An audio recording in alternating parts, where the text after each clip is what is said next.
This podcast show is for informational and entertainment purposes only. It should not be considered legal, medical, or mental health advice. The views and opinions expressed do not necessarily reflect the official policy or position of this podcast show. It is not intended to malign any religion, group, club, organization, business, individual, anyone, or anything. We speak from our personal experiences and opinions. The program is hosted by Brian Nord and Eric Rojas. The point of this YouTube podcast is to question, research, unpack, and deconstruct. Through new information, critically thinking, and exercising free speech. We are answering the question, how did I get here? Our hosts have been speaking up in response to a bombshell memoir that has been blowing up social media. Is This a Cult? By Author and Peterson. Available on Amazon, release in March 2024. If you would like to support the hosts or the channel, please click to subscribe to the channel and like this video. All right. Hi, everyone. All right, Brian and everyone. How did we get here? I have a lot to say, and then Brian, I'll hand it off to you. But Landmark, as we have known it in the United States, filed for bankruptcy. We're going to get into the bankruptcy documents. We're going to get into the letter we received as ESOP members. Landmark is owned by an ESOP. It's an employee stock ownership plan. We're going to get into that. And to be very, very clear, Landmark Worldwide LLC, which was the primary company for doing business in the United States, filed for Chapter 7 bankruptcy. We have the documents that we've obtained from federal courts, so we're going to get into that tonight. I know that there's a lot of, there's been a lot of chatter on Facebook, and what we're mostly seeking to do here is to discuss the truth. We don't have all the answers. We have a lot of questions, like a lot of people. You have a lot of questions. When I've received this ESOP letter, I was left with questions. When I received the press release, I had lots of questions. So tonight we're going to get into all that. We're going to get in the press release. We're going to get into the ESOP letter that we received, and we're going to get into the bankruptcy filing. And if you're here tonight, it's likely that you have some sort of relationship to Landmark. You were either just a graduate, like you participated in Landmark's programs, or you may be someone like us who were deeply connected with the organization. Like we were employed by them. We led programs for them. And so we know that it's a lot to process. It's a lot to digest. Some of what we while Brian and I were going through these documents, it was like a punch in the gut for us. And at times it was shocking. So we have a lot of space for that. And at the same time, we really just want, the truth to be told, and not just the truth, but like the whole truth to be told. And like I said, we just have a lot of questions, and that's kind of what we're getting into. So that's what I have to say to start today, Brian. And is there anything else that you'd like to say? Yeah, well, I just think everybody, we're committed in this conversation to not give misinformation. And I feel, and what got me, this has been like my whole weekend, this has been like Eric's too, is I'm still an owner, quote unquote, of Landmark. I felt like the press release it didn't make sense to me. And our channel is critical of Landmark. So we're not like, we try to be as fair because we loved so much about Landmark. But my main criticism I have of Landmark is that they don't tell you all the information. They tell you parts, or they spin it. Now that's an opinion I have, and there's a lot of facts, and you can go to our other episodes and blah, blah, blah. And we can get into that. So in this case, my, in a Landmark terminology, already always listening, reading this letter is like skeptical. And yeah. I don't want to come from being maligning about it or to spread misinformation. However, to me, we'll let you decide for yourself if Landmark is being genuine, or how you interpret all this information. I also know that what Eric said about there's an end of an era there. That whole world we were in the centers, that is now over. And for many of us, people came in day in, day out, week in, week out. That was a community. We cared for each of those locations and the centers, and it was our pride, and we were the people responsible for it. And I know that well, we'll go through it. I just know that this has mattered to you. So that's probably, if you're listening or you got into this for this particular episode, you might be interested. I guess if you're an observer and you're maybe considering doing Landmark, or you're in the conversations, this is useful information for you to make an informed decision about going to the program. We all got positive things out of it, or we would never have worked there. So, I'm all about informed consent, that people have all the information that they need walking in and making the choices they're making. And it is my criticism that I feel like I often would read things like this letter and kind of be naive and think that this was the whole truth and nothing but the truth. So we're not here to say Landmark's doing anything illegal. We're not doing anything like that. But we do want people to start speaking about the truth. And we're not going to Landmark directly, because we have this channel and we're not really in that kind of relationship with them at the moment. But also why we have the channel is because it is our experience that people have come to them with things for years and years and years. And it finally got to the point where people need to speak in the public domain to really, we're hoping that will create positive change in the way in which they conduct their business, and some of the business practices that have been left people with an experience of whether it's abused, hurt, traumatized. There are people who've had those experiences that have worked for the company or been highly involved, and we're committed that be done. And we think that there's a quote. What is it? It's the sunshine is the best disinfectant. And that's kind of what we're trying to, that's what we're looking for, is to put this out in the public. So thanks for letting me express all that, because I had a lot to say about it. But this is why we're doing it. So we're going to go through the stuff. Then we're going to get to questions. We're going to get to our questions and comments. And, I believe that when you are being authentic and you say what's so, good things come out of that the right things will happen. So that's also my commitment in this conversation.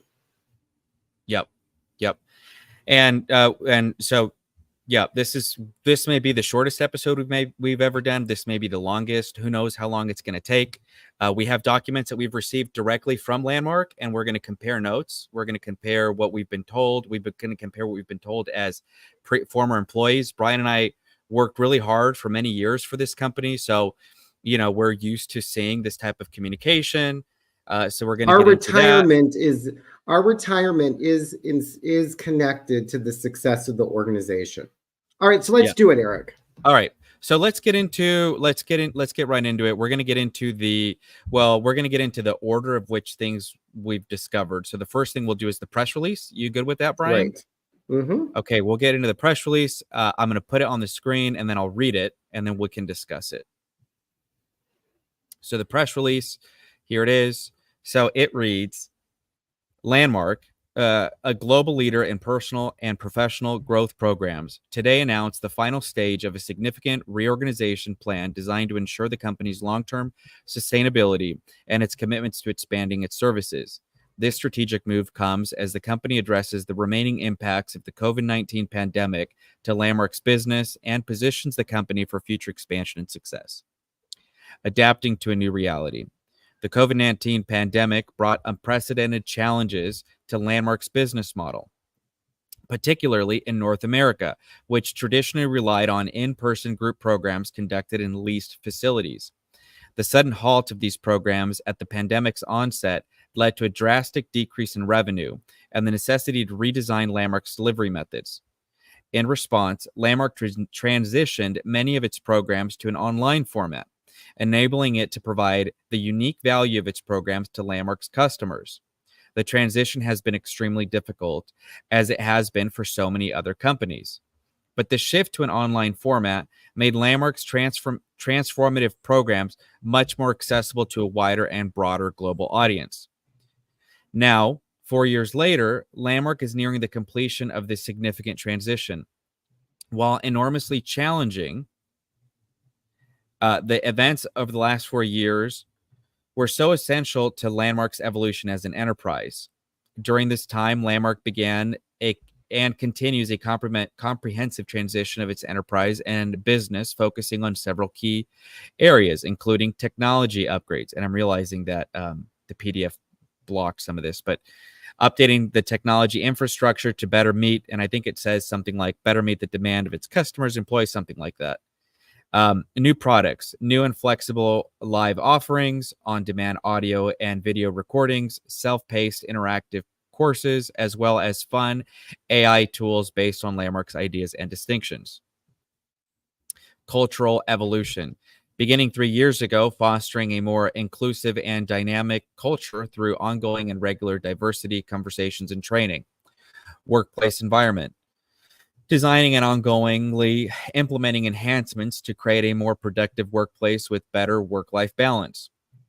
New leadership and advisory board. Transitioning to new leadership and the creation of an advisory board of top experts to include people in the fields of business, personal development, technology, health, and workplace environment. Professional certification. Establishing the Landmark Training Academy to make available to its customers a new level of powerful training and development opportunities along with certification. Community opportunities. Creating a Landmark app and Landmark subscription to support Landmark's customers with affordable and flexible access to programs and new opportunities to connect to the global Landmark community. And there's a logo. As Landmark engages in this final transition, its reorganization, North America operations, which were hardest hit by the pandemic. Having moved from an exclusively in-person program delivery company with 27 brick-and-mortar locations in North America, the organization remained saddled by the empty and unused facilities in North America.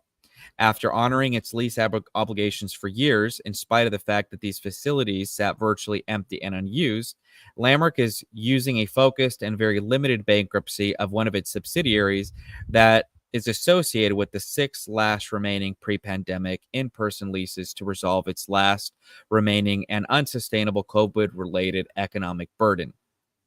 As part of the process, the facility owners will receive a payout of cash and the return of facilities to release to new tenants. This process will not involve and will have no impact to Landmark's customers or any of its North America and worldwide operations. With the completion of these actions, Landmark is bringing its business, its operations, and its industry-leading programs to a new era that is a match for today's evolving world. While the last few years have been difficult, we are excited from what we've accomplished, including how we continue to transform our organization. We are even more excited about our expanded opportunity to provide its unique value of our programs to our customers around the world, said Kelly Wolf, corporate spokesperson for Landmark. In all of this, we're grateful for the Landmark community, including in our current and past customers and staff for their continued support. For further information, please visit our website or contact our media relations team. Michelle Tennant, who has been, their publicist for a long time. So that was the press release, and I have a lot to say about that. But I'm wondering, do you want to comment on this, or do you want to go straight into the ESOP letter, Brian? If you just go to the piece here about, it says that in the what triggered us, and by the way, I don't think Landmark's stupid enough to do something illegal. So our question isn't really about whether they're doing something on the up and up or not. When you read this news thing, and he'll get to the ESOP thing, what triggered me was this sentence, if you could go to it, Eric, about a limited bankruptcy in one of our Yeah. subsidiaries. Now, I don't understand. I'm not a business person. I haven't been one. I am one now. So I'm learning. So it's not unfair to question, well, what does that mean? A limited bankruptcy, right? Yeah. Yeah. Well, So a that's the limit. thing. So that's kind of what we were asking, right? So what we're saying is that so it seemed, and then there's this other piece about it. So it's a limited bankruptcy, and how does it say it about the subsidiary? So what they're saying is that it's a limited bankruptcy for a company that held its leases. So, but that's not the whole story. So the I mean it technically it is a quote subsidiary that held its leases, but Landmark did not have an entity that only paid its leases. Landmark had its entity, which was Landmark Worldwide LLC. That was the operations of the United States. But that's not how they're saying it here. Now, Landmark Worldwide Enterprises, which is the main like mega company, that's where our ESOP is, Brian. The ESOP is the our ESOP letter comes from Landmark Worldwide Enterprises. Landmark Worldwide LLC was the company in the United States, just like it is Landmark Worldwide Canada Ltd, Landmark Worldwide the UK, their company. So they have all these different LLCs in different countries. They bankrupt the company in the United States so that they could get themselves out of the lease. Now, what we'll come to find in the bankruptcy filing is that there's a whole lot of other things going on. Now, I don't we have questions about it. We don't have all Well, the answers. I have I questions about the language. Like, why Yeah. wouldn't you just say that here? Why wouldn't you just say, okay, Landmark went bankrupt in the United States and And just so we're everybody starting a knows, new company? well, and just so to be clear, they have filed for bankruptcy, but it has not it's not complete. So they've just filed it, and we're here to talk about the first phase, which is the filing. So And anyway, yeah. exactly. And I said that I would assume it wasn't illegal. However, all the way going back to the 1970s, there has been proven accusations and all this drama with this particular organization. There's even a movie where they make fun of it called Semi Tough, and they even make a comment about offshore corporate, like the whole money moving game. So I'm not saying that it's legal or ethical, and I don't know. But to me, as a shareholder, and I don't necessarily buy this interpretation of what happened either. That we just moved things to some subsidiary that they were all closely connected to. Why wouldn't you say the truth, which is that our company, the one I got my paycheck for, no longer exists? Why? And this is a press release. Maybe you wouldn't do that there, but they do it again in the letter to the employees. So why wouldn't you just be straight about the facts is that we've gone bankrupt? And the odd part Right. about it is they're talking about the online thing like it's so fabulous. Meanwhile, I know that all of those most of those courses, I should say, that were in person during these 4 years were very full, very effective, produced a lot of revenue. And the online courses are the ones that they had a breakdown in their revenue and they were expecting it to go well, and then it didn't. So Right. I also question the narrative that it's just, yes, the pandemic did this and la, la, la, but it's trying to kind of like keep enrolling everybody in this online world. And my experience of sending people through the programs is it just wasn't as effective. And Yeah. that was, and I just felt like the truth is not quite right about how they're pitching all this. It seems like a pitch. Yeah. And you can show the ESOP letter next if you'd like, but that's really long. You might want to skip to, because I think it's kind of like the press release plus more information. So they release the press release, and then those of us that are members of those of us that are previous employees that are still owners of Landmark received a letter. So here's what we received.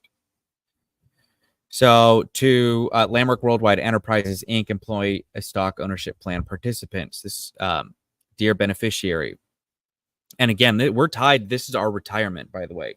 So Not our only piece at, of our retirement, not but our it's an only, well, aspect of it. yes, I mean, this is correct, Brian. Yeah, that's like, if I was only banking on this, gosh. So as has been our custom, these past few years, the Board of Trustees is writing to provide a summary update of the company's state of affairs and to provide a description of where we see the company. As we have detailed in our prior letters, after decades of virtually continuous business and financial success, the wholly disruptive onset of the COVID pandemic resulted in the company experiencing a huge decline in revenue and the immediate need, after decades of operating strictly in-person business, to become fundamentally an online company. While hundreds of thousands of businesses were closing, our committed staff continued to operate, evolve, and transform our business model, infrastructure, work environment, and our customer experience, and the unique value we provide for our customers. More about this further below. 2023 was another transitional year for the company as we continue dealing with the ongoing profound impact of the pandemic to our business. Notwithstanding significant cost reductions, our 2023 consolidated financial results for the enterprise was at a loss of $11.5 million. This financial loss is a result that would have been unimaginable just a few years ago and is unsustainable. While we have experienced some limited success in other areas of our business, centers outside of North America, the Wisdom area, personal coaching, Vanto Group, and Technico, our North America operations have been hit the hardest by the pandemic, and we were responsible for the vast majority of our consolidated loss. As part of that, the North America operations were and remain and also severely burdened by more than $7 million in annual rent and facility related expenses, all of which are virtually unused. To note, if we did not have these lease expense burdens, burdening our business, we would. Sorry, it's kind of like I'm having a hard time reading it. We would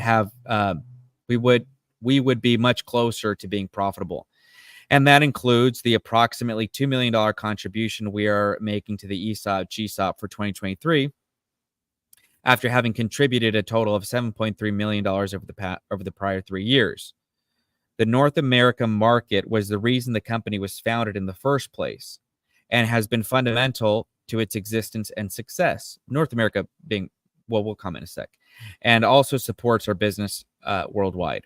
To address our challenges in North America and ultimately worldwide, businesses during 2023 and 2024, we have invested in many new initiatives and approaches and made important changes to our culture to create a new era for Landmark. It will take some time. For all of these initiatives to have full impact on our profitability. Nevertheless, once fully implemented, these initiatives represent the most revolutionary change in our history, to our business model, to our being in sync with the marketplace, and to our continuing relationships with the graduates. They include, and some of this I think you can skip that because we just read all that. And go to the last sentence at the bottom. As we said, while it will take some time for these initiatives to make their full impact on our business, once fully implemented, they represent a revolutionary change for our enterprise. At the same time, over the past 4 years, as stated above, there are serious issues that have placed an untenable and unsustainable drain on our financial resources and require decisive and immediate action to ensure the continued existence of our enterprise. The serious issues are: 1, the decline of our North America operations; 2, the burden of our North America existing lease obligations; 3, the need to reduce our overall overhead to be appropriate to the current size of our business. As with all companies, we owe a fundamental responsibility to the owners of Landmark, the beneficiaries of the ESOP, to ensure the existence of our enterprise and the opportunity to fulfill what the enterprise exists for, making a difference in people's lives and in society. There are 3 major actions we are taking. Number 1, as we recently communicated to the staff, we are significantly reducing and reorganizing our current North America centers and regions operations into one centralized operation unit that will cover and take care of all of North America. In doing so, we will greatly reduce the cost for the North America operations to be appropriate to the current size of the business. This change will painfully include numerous personnel cuts, including some people who have been part of Landmark for decades. Number two, the second major action we are taking to ensure our sustainability is to reduce our overhead that is appropriate to the current size of our business and to what is needed to ensure existence. In doing so, this will involve eliminating some of the positions at all levels, executive, management, and staff. In addition, we're also cutting overhead expenses. Consistent with the reorganization being implemented, we are making two changes in senior positions.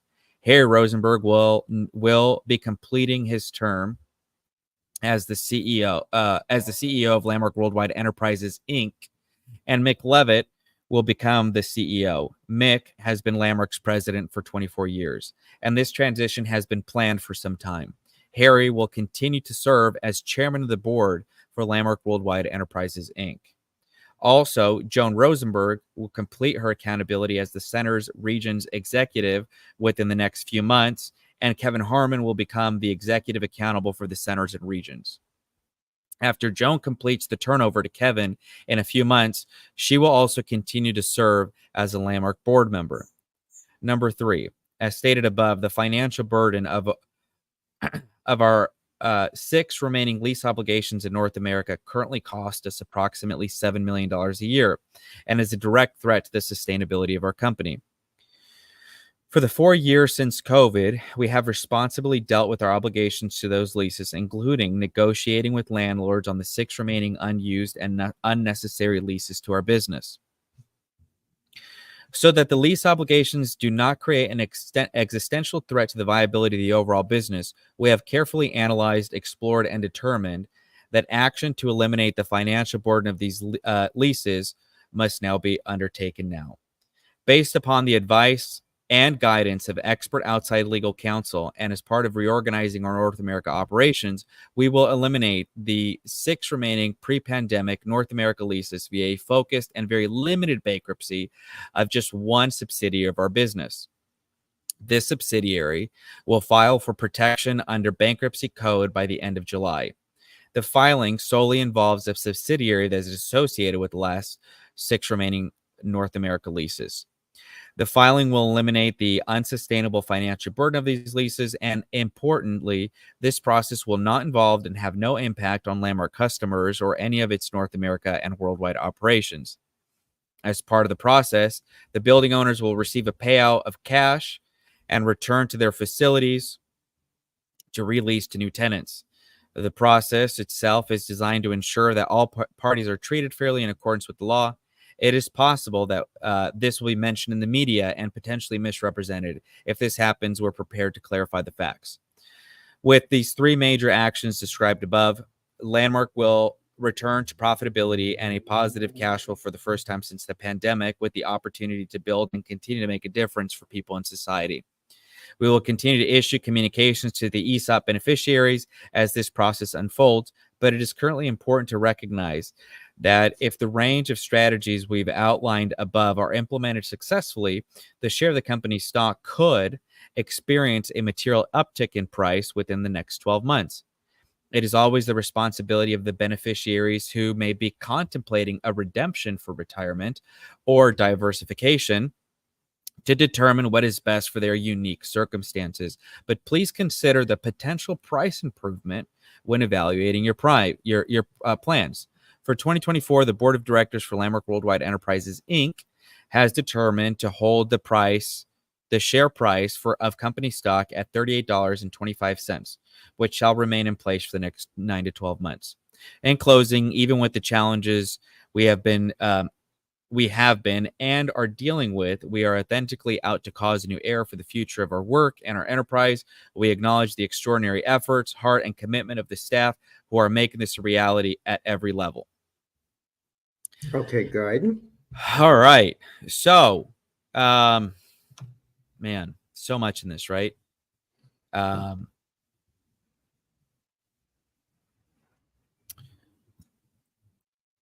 Anything you want to say about that, Brian? I just finished reading like 4 pages. Well, I think we have one of the things, there's lots of different comments, so we're not going to get into them. Well, when people want to make a public comment, we'll ask for that, okay? So, Yeah. so I think what there is to do, what's the next thing you wanted to, you Okay. have? So the next thing I wanted to show, the next thing is, now we're just kind of bring it out here and we can kind of share and take questions, and we've got our own questions about the whole thing, but I have the bankruptcy filing and I have certain things I wanted to talk about the bankruptcy filing. And the other thing that I wanted to talk about is just, prior to in the last couple weeks, or in the last month now, since it's now August, Landmark moved its company from Delaware to Texas, which isn't like, it's not really, let's see, a lot of companies are moving to Texas. We see it here in California a lot, where a company will leave a certain state and move to Texas. But then 2 weeks prior to their bankruptcy, Landmark started a new entity called Landmark Worldwide New Era LLC. And I have some questions about that because it's in the bankruptcy filing. So maybe what we do is we just roll into the bankruptcy filing and then we take questions. Okay, good. Yeah. You want to do that, Brian? Yeah. All right. So this is a Chapter 7 bankruptcy By the filing. way, all this Again, is public. You can just, yeah, I was yeah, just go about to ahead. say. I was just about to say it's all public knowledge. We pulled this document at a federal court, and we won't. If you'd like this document, you're more than welcome to obtain this information. It's all public knowledge. You can go on federal court and pull this document. All right. So it's a Chapter 7. It says right here. So I had a question again. I'm like, I had to ask myself, what's the difference between Chapter 7 and Chapter 11? So here's what I got online. It says the bottom line: Chapter 7 and Chapter 11 are two options for businesses to declare bankruptcy. Chapter 7 is considered a liquidation bankruptcy.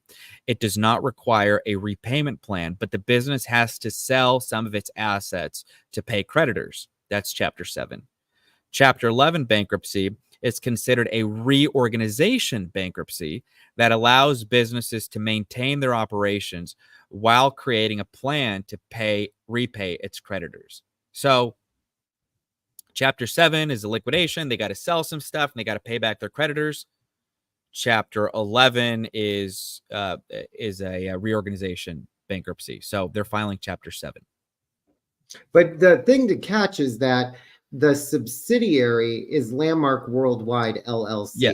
Yeah. So, they make it sound like it's the subsidiary. Yeah. It's some. Go ahead, Brian. Yeah. So no, go ahead. That just want to point that out. Like, it's the company, literally the U.S. company. There's not like, it's not like when they said subsidiary, I thought, well, who's going out of business? Vanto, exactly. Like, what is this? This is the company that employed us. Yeah. Yeah, this company Brian and I work for.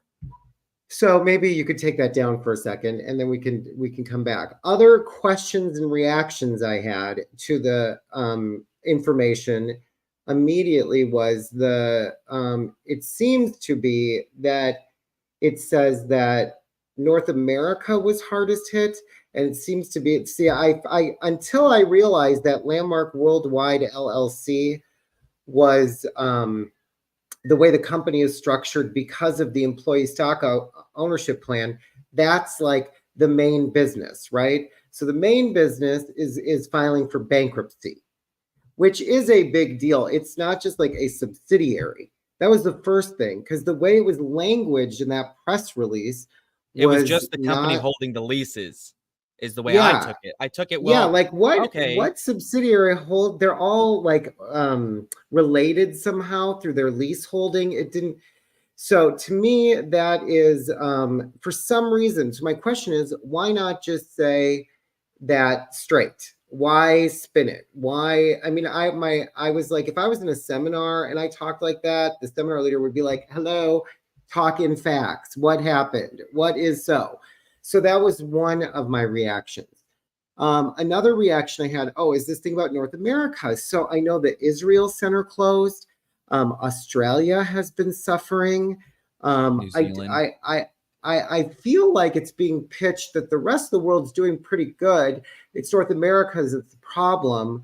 But that doesn't, my experience until working there in November is that maybe there's that there were other places equally or more hard hit. Yeah. So it seems to be like I'm getting enrolled is what I felt like, in that this is a North America isolated thing. And if they get it corrected, everybody else is doing, there's some success in these other places, but it just seems to be somewhat spun in that narrative. And I don't believe, I don't know if, I believe in India, Japan, I believe in these other places that are doing better.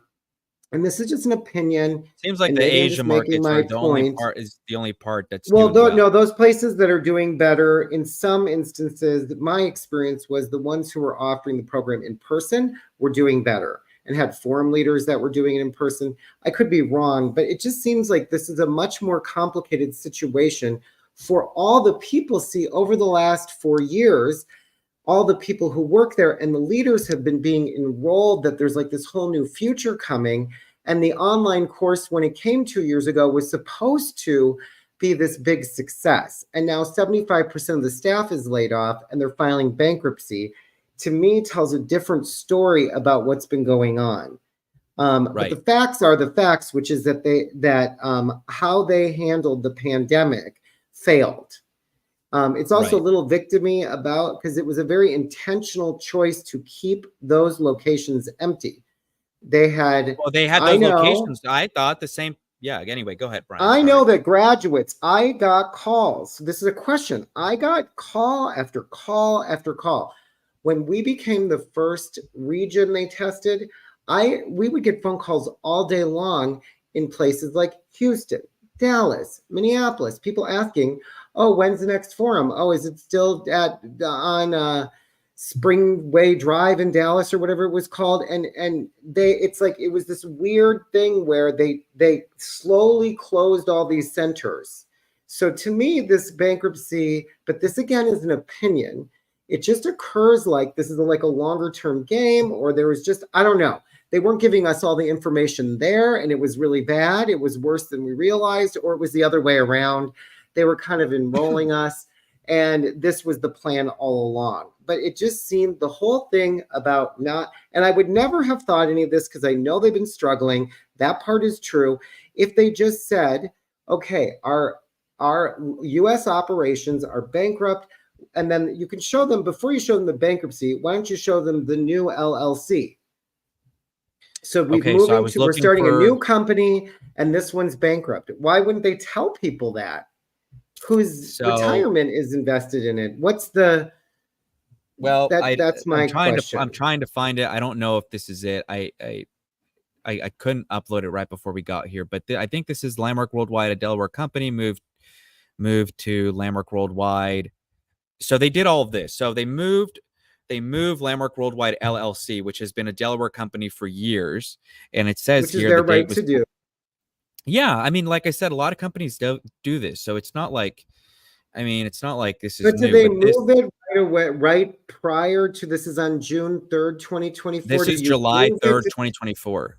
Oh, you move it to Texas and then file bankruptcy 3 weeks later? Yes, I mean, I guess that's on the up and up. That's exactly what they did. I guess that's on the up and up. And as you know, that seems to be the deal that happened here, if I'm reading this correctly. Okay. You're reading it correctly. July 3rd, they filed it. They moved to Texas. And what I don't have on here to share with everybody is that then 2 weeks later, they open a new company called Landmark Worldwide New Era LLC. And we'll get into it in the bankruptcy filing, but Landmark Worldwide New Era LLC gets opened in Texas. And I don't know what the intention is with that entity, but then what they do is they transfer 28.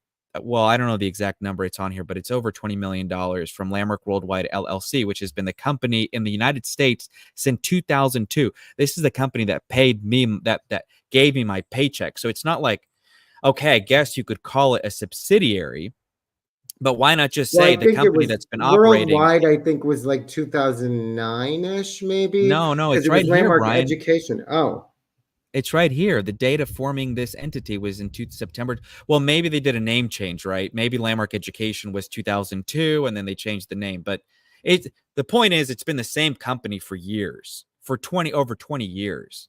It's been Landmark So the Education, what Landmark so Worldwide. is that the biggest part of the business has failed and Yeah, the lost United States millions of operation. dollars.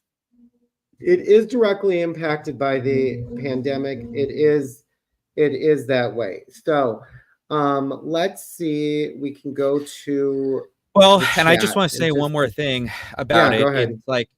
It's like what? So you had your leases. Why not just you have these facilities? Why not deliver your programs in these facilities when you know that your programs are more effective in person? So anyway, there's plenty. Look, I've been going to the grocery store for years now, and I've been going to concerts now for years. Live events are back, and they're roaring and they're happening. So yes, the pandemic happened, and look, we were all hit hard by that. All businesses were hit hard by that. But I just the what they're not what the parts that I have questions about. It's like, well, why not just like you said? Why not just say, hey, we went out of business in the United States, or hey, we didn't want to go back in person because we had this grand plan to have the company go bankrupt. So, Brian, you wanted to get into some Oh questions before yeah. we get in This is until we well, get into the bankruptcy filing. one question is really great. So it says, and yeah, we're just getting all the information. Business 101 question here. Is there a difference between declaring bankruptcy and going out of business? I am not a business person. I know the answer I'll is I'll tell yes. you. Well, yeah, but there's but so Chapter 7 is considered a liquidation bankruptcy. It doesn't require a repayment plan, but the business has to sell its assets to pay creditors. And then Chapter 11 is considered reorganization that allows businesses to maintain their operations while creating a plan to repay creditors. So the part that I have a question about is they're filing Chapter 7. Doesn't it mean they have to shut down? Yeah, it's a question. So this is a Chapter 7. So someone is saying chapter 13. This is, by the way, this is everybody's opinions because nobody I think who's answering is saying this in is an attorney. But chapter 13 or 11 allows a reorganization, but chapter 7 requires the cessation of all business operations. This Okay. is a Chapter 7 bankruptcy. Mm-hmm. Yeah. Oh, I'm Sorry. sorry. I'm trying to get these questions down. Okay. Sorry.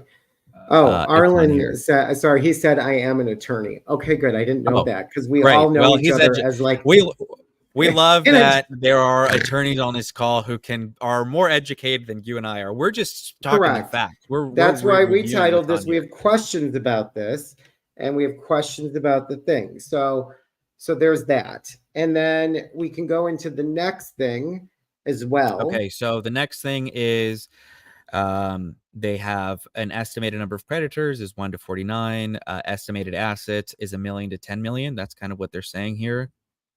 And then you have the person who signed it, which is Steve Allen, which is Landmark's CFO. For those of you that don't know that, or maybe he's now different. I don't know. I think he's still a CFO. Their attorney. Okay, so then it goes into the money they have in their account. So they have, looks like, I don't think 4 we need to accounts. show this part because it's just their personal Okay, stuff. You can go get you it have online debtor, if you accounts want it. receivable. Okay, let's go into the other part. Here's a part I have a question about. So they've got what they estimate in furniture as. Hold on a second, Brian. Okay, One so here are the question is, leases. Eric, how do you know that they moved $20 million to another company? We'll get to it. It's in here. Okay. We'll get to it. Okay, so here are the 6 centers that they and some of you may have seen it on Facebook. There's a bunch of people shutting down the remaining centers. The centers are the New York Center, the New Jersey Center, Denver Center, Detroit Center, San Francisco, which is actually world headquarters in this case, and the Philadelphia Center. These are all the leases that they have. These are the 6 they're speaking of remaining. All the other centers in the U.S. have been completely shut down, and they have either renegotiated some type of agreement, or they've completely closed. So why they said the company associated with the last 6 centers, it's because those are the last 6 that they have not been able to do anything about, and they're the offices in the United States. Landmark Worldwide LLC did business in the U.S. So I'm hope people are catching on. Like, this is the U.S. company. Yeah, This is why we have someone keeps questions asking about it. this.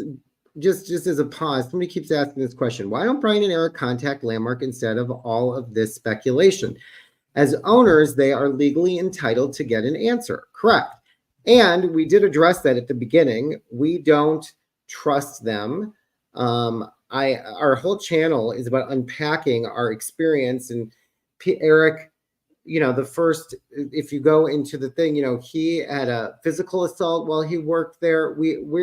Many of us are really questioning Landmark. And one of the things they've been criticized for, and I've directly seen, is people, them not telling the truth, or giving half the information. So our channel, I'm sorry if you weren't here at the beginning, is very much geared towards being critical about this. But we're also trying to do this in a fair manner and not be like blah, blah, blah. But we want people to know this information so they have all the information. Because the way I read, but maybe I'm just completely biased, that press release is that there's just this nice, one of our subsidiaries, it doesn't say like the whole main thing. To find out Landmark Worldwide filed for bankruptcy in the US as the entity that it has a bigger impact. How do I know? Their press release, people are like, oh, that's nice. We put on the title of the show, and everybody's, people are like, what? So I think that it is not authentic. And I think that's my criticism. Yeah, I have an answer to that too. I mean, I just don't trust that I'm going to be told the truth. I went to Landmark for my I went to Landmark high up when I was dealing with the physical abuse that I experienced when I was a staff member, and I went to Landmark over how they've done things. I've talked to Landmark over the years, Landmark executives. I had a very close relationship with an executive here in San Diego, so it's not that I haven't spoken to them. I haven't spoken to them recently. And I will say, anything that Landmark's going to give us is going to be what they think we need to know. It's anytime they give us some sort of information, we then realize that what we've been told wasn't the whole truth. So maybe there's some truth to what they said. It's like, for years in our corporate questions and answers, when we led programs, we were told that Landmark was not financially involved. I'm sorry, that Warner wasn't financially involved in all this stuff. And here they are been paying Warner for years. So that's why we haven't gone. Yeah. And everybody, I appreciate, look, this is controversial. Though Landmark is controversial, so I'm always shocked when people are shocked that people have controversial opinions about it. But I will say that the new leadership directly lied. That's why I left. So when you say those kinds of things, new leadership, lied. I'm just going to stop there. I've already talked about my experience in other places. So that is my view. And I am not a wilting flower. I'm speaking up, and there has been people that have been abused by this organization, and there is people who have been exploited by this organization. And I have every right to talk about that. And I'm not trying to defend myself. I'm just saying, I think it's valid, and I don't think it makes me a victim to speak out. Keep going, Eric. Yeah. Let's go with the next thing. All right, let's keep going here. So let's see. Going on. The company has not been appraised. What is this? What they have in cash on certain accounts. Here's a creditor. Looks like some type of credit they own. That they owe, another credit they owe. This is Comerica Bank. No. Okay, this is what they owed. They owed $33 million to the New York Center. They owed $650,000 to the New Jersey Center, $1,900,000 to the Denver Center, $1 million to Detroit, $1,700,000 to San Francisco, which is the world headquarters, and $2.5 million to Philadelphia. Now, how many remaining payments in the lease in New York? I think it was like, where I thought I had seen it. It was like 100 something payments, but maybe I misread it. Now, mind you, a lot of these are long-term leases, so that's that. People, I think other we've people. stated the case enough. I don't know if we have to keep going through this. Okay. So what they Because owe is people can unsecured access claim. the information themselves, and but maybe unless you see there's something else that's really relevant. Let's see here. Well, the only part that was relevant is something else. So Landmark last year made. This is why it's not this is not like just their leases, guys. This is saying the revenue that this company generated in the United States, this LLC is based in the U.S. I don't think this includes Texas, which is Canada, which is what they say with North America. But in 2022, they made $13 million. In 2023, they made $12 million. And then so far from 2024 through May 2024, they made $5.4 million. This is gross revenue. It doesn't even include like expenses or anything like that. This is just their gross revenue. This is what they were paying monthly to the different leases. Hold on a second. I just going to get to the. So here's a part that kind of disturbed me. So they had to pay for legal fees for restructuring and bankruptcy advice, legal services, bankruptcy representation, filing fees, and legal services for restructuring and bankruptcy advice. They paid this law firm. And who paid it? Landmark Worldwide Enterprises, Inc. Landmark Worldwide Enterprises, Inc. is the ESOP. That's us. That's the parent company. They didn't pull it out of Landmark Worldwide LLC, which is the company going insolvent here. It's the ESOP. So I thought that was, and then here's what the part I'm talking about. So Landmark Worldwide New Era LLC, transfer of assets and liabilities during what they're calling a merger. The date the transfer was made was July 16th. So it was 2 weeks before the bankruptcy filing happened, and they transferred $28 million, almost $29 But if it has million. brackets around that, does it mean they transferred negative $28 million to them? Well, where's our attorney? Yeah. What does that mean? Does it mean that they transferred that money, or what did they transfer? Is that the negative debt they transfer, the money they transfer to the debt to pay to the leases, or is that a deposit? I don't know. That's a good question.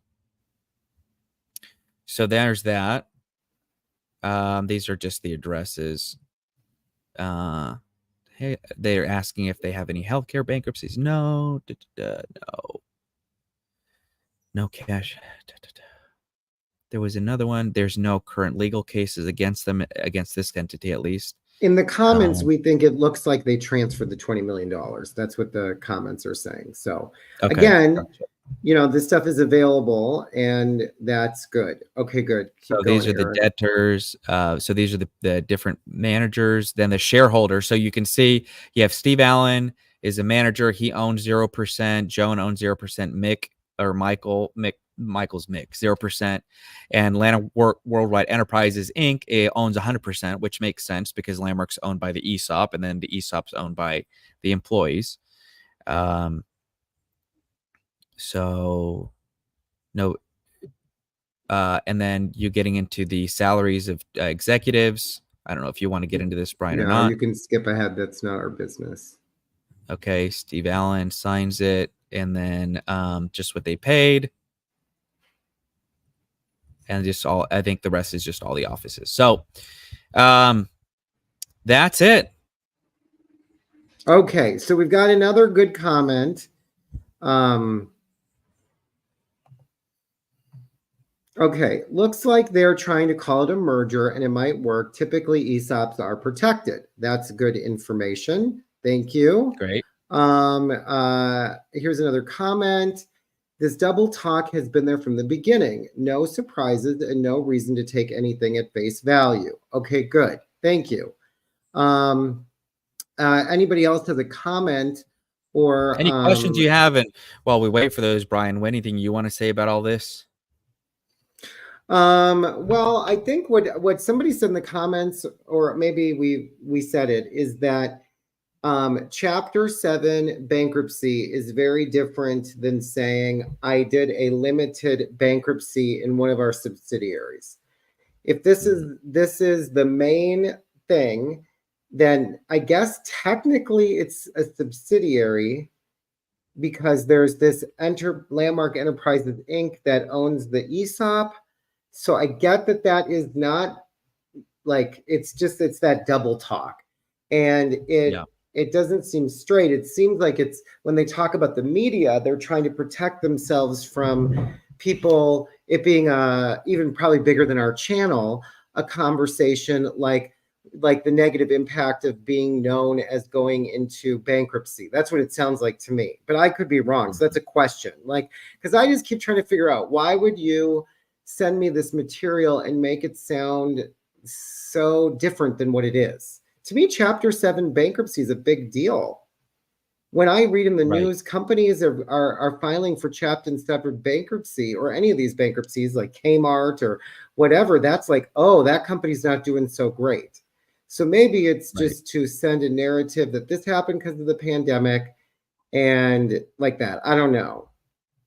Well, yeah, I mean, it is a huge deal, and clearly they have not been able to keep with their lease obligations with these last 6, and the reason why they haven't been able to is because their participation continues to be at record low levels. They have, just to kind of give people a sense of what people used to participate in, like the mega centers. That's about how much they're doing in all of the centers. Well, they're not centers anymore. They're just all of the US. So, I think that. So the comments, sorry, I interrupted. Okay, yeah, go ahead. What do we want to get into? So, people said this is so insane. It's a huge deal. And then correct, huge.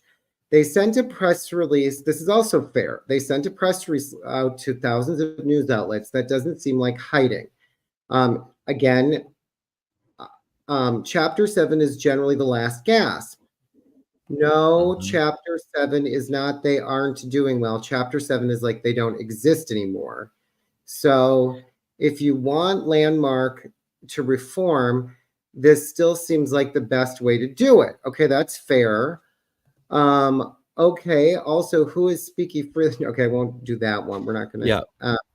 We were. So I guess, look, we're all having like the same reactions, right? As we're kind of going through this, and the part that sparked it is they released this press release, and then we're like, okay, well, maybe, but you're left with questions. Like, I've seen. Look, I was around when Landmark Worldwide rebranded in, when was this, Brian? 2009, 2010.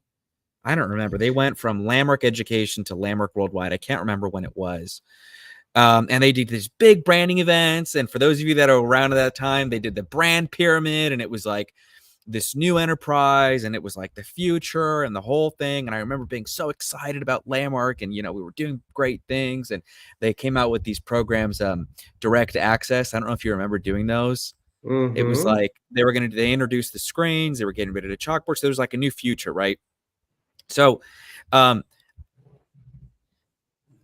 press release felt like that. And had I not been deconstructing my experience for as long as I've been deconstructing it for, the last few months, I probably would have taken it at face value. But because I've been researching into everything going on, and deconstructing my experience, I'm now less likely to just take what they tell me at face value, because these are the people that told me that Werner Erhard was gone.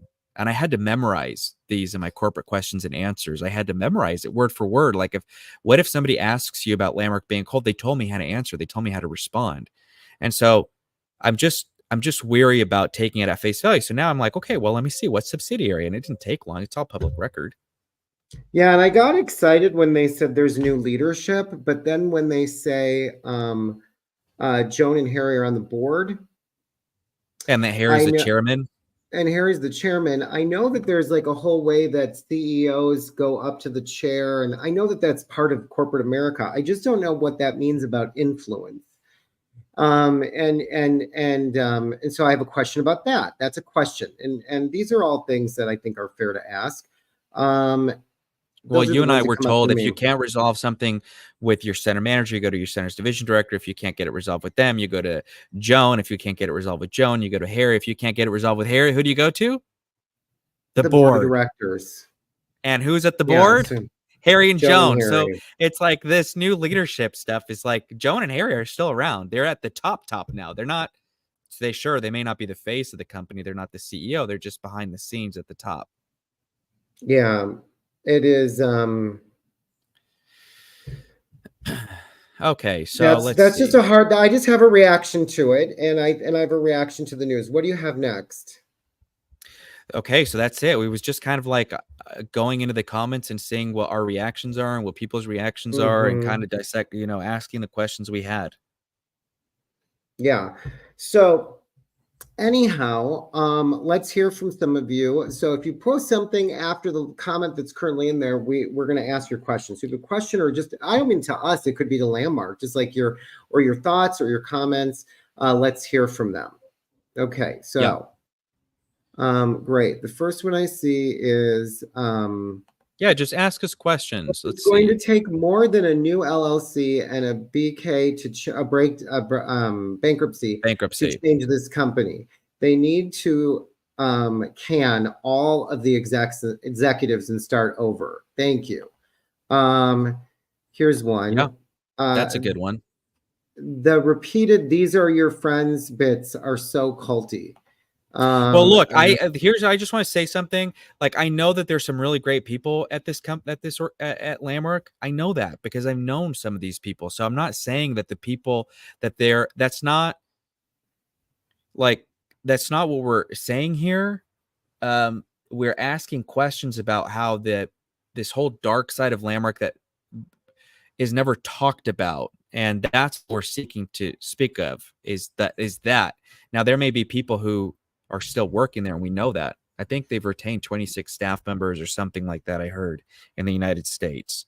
So, Yeah, I guess I want to know, like, how long was this being planned for? And I think the other part of the story I have questions about is because all those centers had stayed open, and some of them, one of the ones like the New York office, I believe, has been doing forums in that office every month for the last several years. So to say they're not being used, it was a choice that they made, is another way of saying, because the graduates pre-pandemic have mostly been wanted and requested that they reopen their offices. So it seems to me like a choice that was made, maybe looking from a bigger like they wanted to go online, but I don't believe the online performance is doing so well or has done so well. So yeah. This is not, and as an employee, stock ownership, I don't get very, like, I don't know, even with all I don't know, it's just all these years of trying to be fair about everything and nothing's wrong. But I will tell you that the way that whole communication registers for me is there's something about the employee stock ownership plan, and, like, I don't know, somebody's covering someone's ass or protecting something in this Chapter 7. Chapter 7 is a big deal, in my opinion, for the whole company to go through. And I believe this, I mean, I just am upset about it. My feelings are, once again, what's being told to us is not the whole story, and it's not informed consent. And that's it. I have a good question here, Brian. Can I put it on there? Yeah. Can you go to the section of the bankruptcy filing regarding intellectual property? I think they said they had none. What does that mean? Yes, of course, I can put it up. Yeah, let's see here. Here it is. Now I have to find it because I have not memorized. I don't plan on memorizing this whole thing. But there's a box that was checked here. I have to find it. Okay, hold on. Let's see here. Pension fund, consolidated tax purposes. Hold on. Inventory.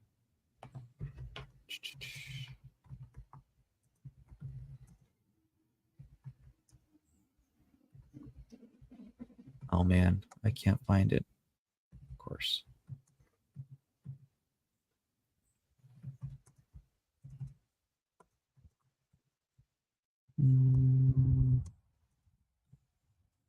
I can't find it. I'd have to go through the whole thing. Summary of liabilities. Well, I can't find it, but it's on here, and that's a really good question. But did you recall that it said zero intellectual property? It says they do not own intellectual property, and I believe that Landmark Worldwide Enterprises Inc., the ESOP, they're the ones that don't. That do own. I don't know what they did with the IP. I don't know who owns it, but it's listed on Landmark Worldwide LLC does not own it, which kind of makes sense unless they transferred it. But I don't know why the United States company would own the IP. I have a theory that maybe the Enterprises Inc. owns the IP, but then that's the ESOP. So maybe it's Technico that owns the IP. I don't know. I don't know who owns the IP. Well, someone should get out their seminar leader form and see if, because if the company goes bankrupt, and they're saying to the federal courts that they don't have any IP. So if they're bankrupting that company, but my legal agreement to their IP that they so think is original in theirs is with Landmark Worldwide, then one would say, can they take legal recourse? Can they continue to take legal recourse on people in the United States who they're whatever you want to call it, accusing of using their IP?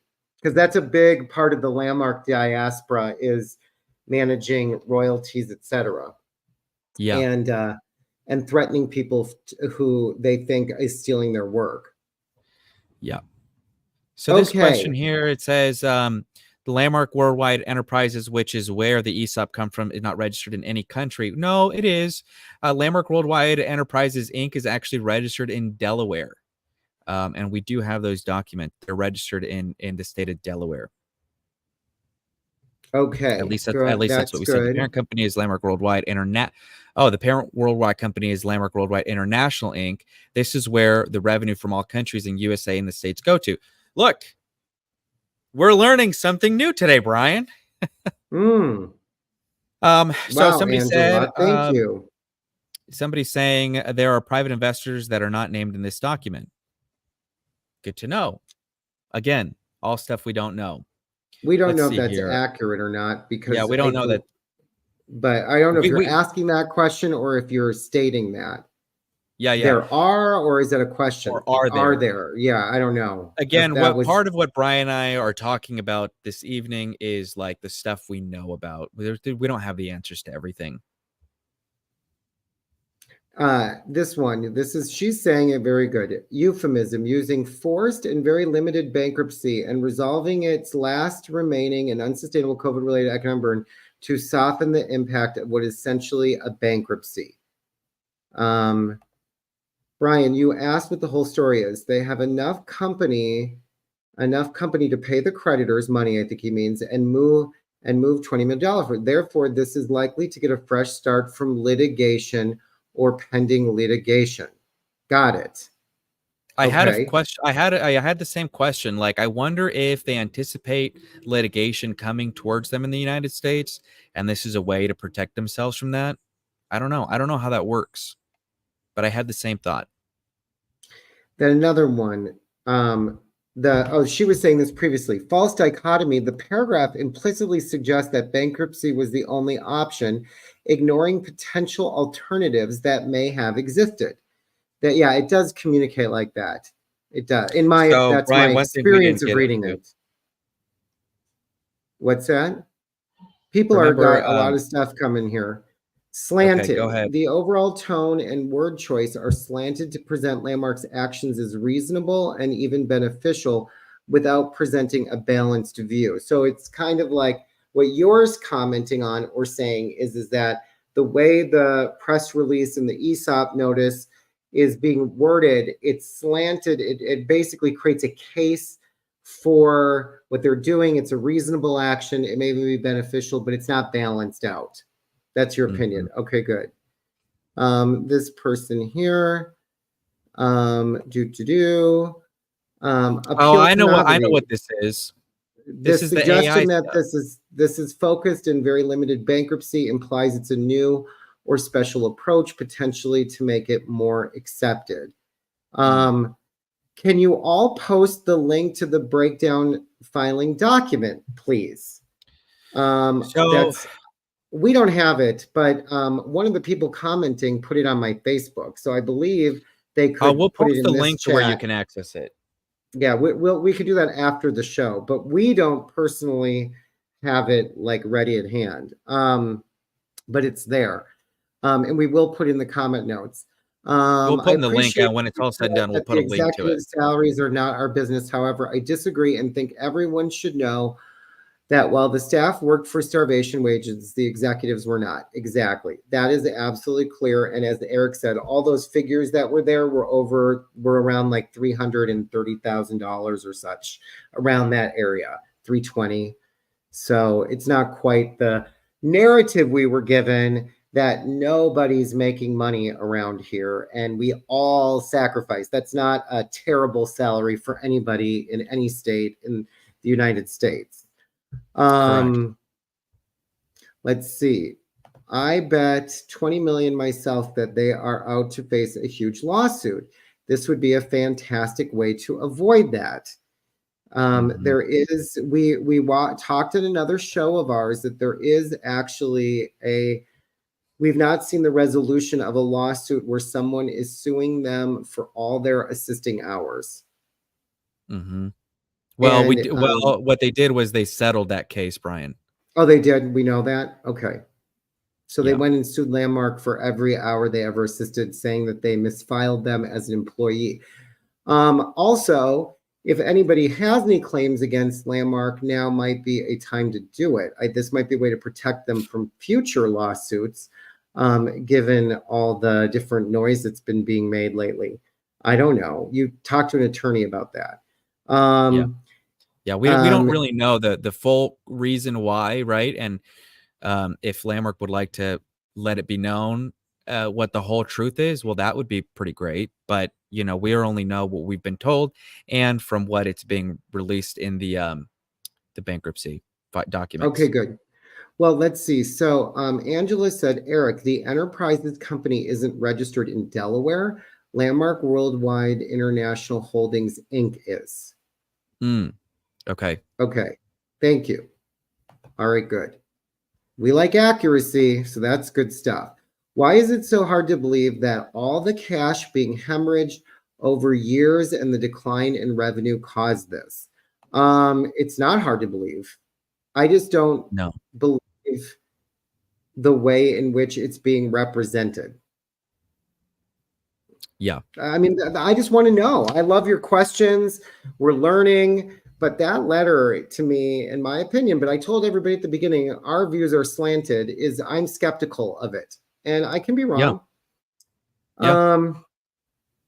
Then someone said here, this may be no relevance, but what about the millions going into Warner's library? Another great question. They just announced 4 weeks ago or 4 months ago, 3 months ago, that they gave $4 million to this building being built. And I know that I don't know the whole money I have trail. it, Brian. Oh, you do? Okay. Well, I don't have the money. I don't have the money trail, but I'll tell okay. you what's happening with those. I tell you what they did. Yeah. Here it is. Okay, so we read this in another episode, but this item will consider the naming Center Center for Leadership Building at California State University Fullerton as Landmark Hall for a term of 25 years. The proposed submitted by Cal State Fullerton meets the criteria and other conditions specified by the Board of Trustees on naming California State Fullerton facilities and properties, including approved by the System Review Panel on Campus Academic Senate. The proposed naming recognizes the gifts of Mr. Terry Giles, 70, and Landmark Worldwide Corporation, of which Mr. Giles is chairman emeritus, to support the construction of the Center for Leadership Building at Cal State Fullerton. The cumulative giving of $9,100,000 towards this project includes a $1 million personal pledge by Mr. Giles, an additional $2 million directly from Landmark Worldwide, and an additional $6.1 million from Landmark licensees. The total giving to Cal State Fullerton from Terry and his wife, Callie, exceeds $4 million. The proposed naming recognizes the significant contribution of Mr. Giles, Terry Giles, 70, and Landmark Worldwide Corporation. Landmark Worldwide is a company headquartered in San Francisco that offers personal development programs. Landmark Education started in 1991 with the licensing right to use intellectual property owned by Werner Erhard. These are the meeting minutes, by the way, in May of 2023. Where Cal State Fullerton acknowledged how much Landmark was giving them. So that's to answer your question about what's up with this. I don't know if they are going to. I don't know how much they have given yet, or how much they will continue to give the building of this. But we do have a question about that. Like, how can you be giving all this money, but say you're not doing well? Yeah.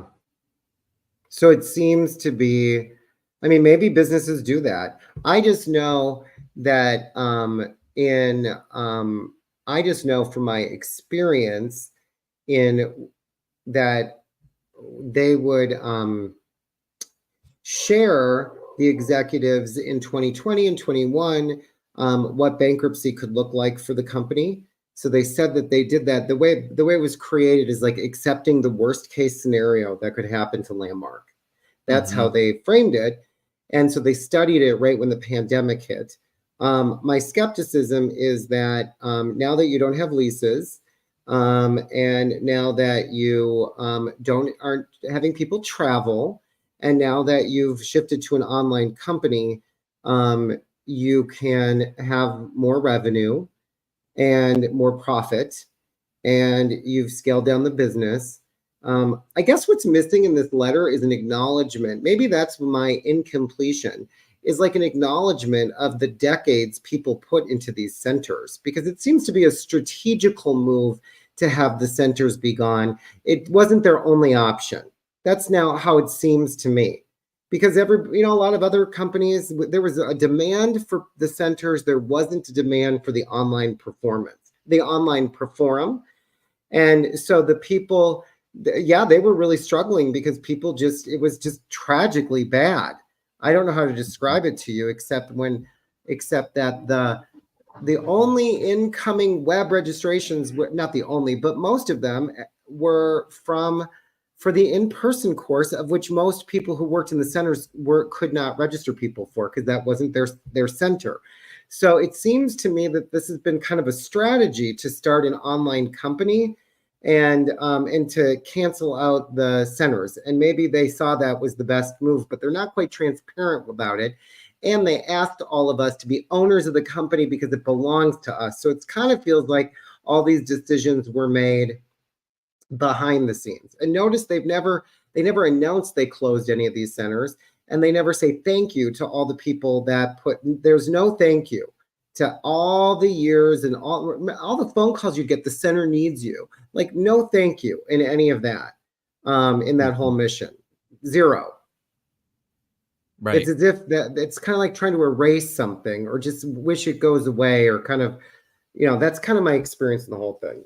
But those are my thoughts. They're not very well formulated, and they may not be true, but that is how all of this comes across to me. Yeah. No, you said it. You said it really well. Somebody wrote a comment here, Brian, and it was let's see. Can I put this up here? Yeah. It is Yeah. obvious whose interests are the priority by giving all that money to the Warner Library, his legacy at the end of his life. It was always so about him more than I ever realized, for sure. Exactly. Well, I think the library, the building is called the Landmark Building, and the library is the Warner No, Library, but that, they could not call it excuse me. They could not call it a library. So it's called Landmark Hall. oh, Landmark There was Hall, and then there there's was a whole technical term why they, and Ann Peterson knows why, but they couldn't call it a library. yeah, go ahead, you pick a comment. There's lots. Okay, hold on. It says, my understanding from listening to this is that the $20 million is going to the debtors and not the bankruptcy. And that's not true. And I'll show you where it says what what the leases are getting. Because they are, these people are getting a cash payout. That is accurate when they said that these people are getting a cash payout. And it is listed on here. That's how much they remain, how much they owe, how many months were left, but there is on here. That's how much money the company was making. Okay. Oh, these were how much they were paying per month to the leases, lease payments, payroll, legal services. This is where they transfer the money, their addresses.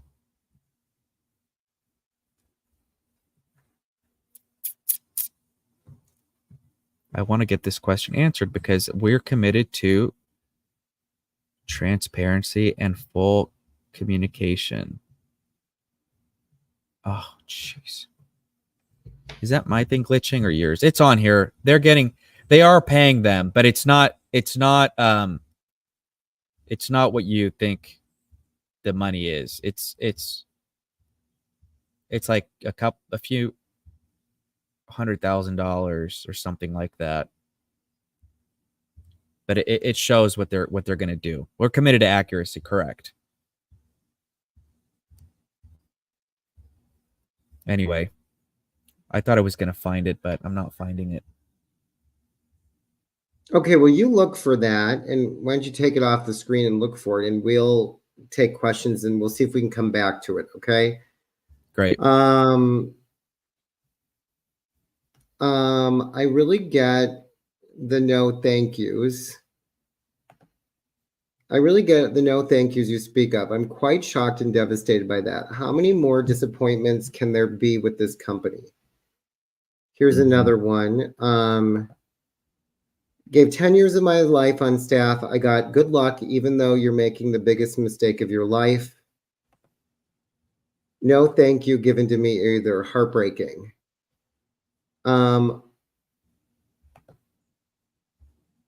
Well, it's just like, you hear stories. That was the punchline.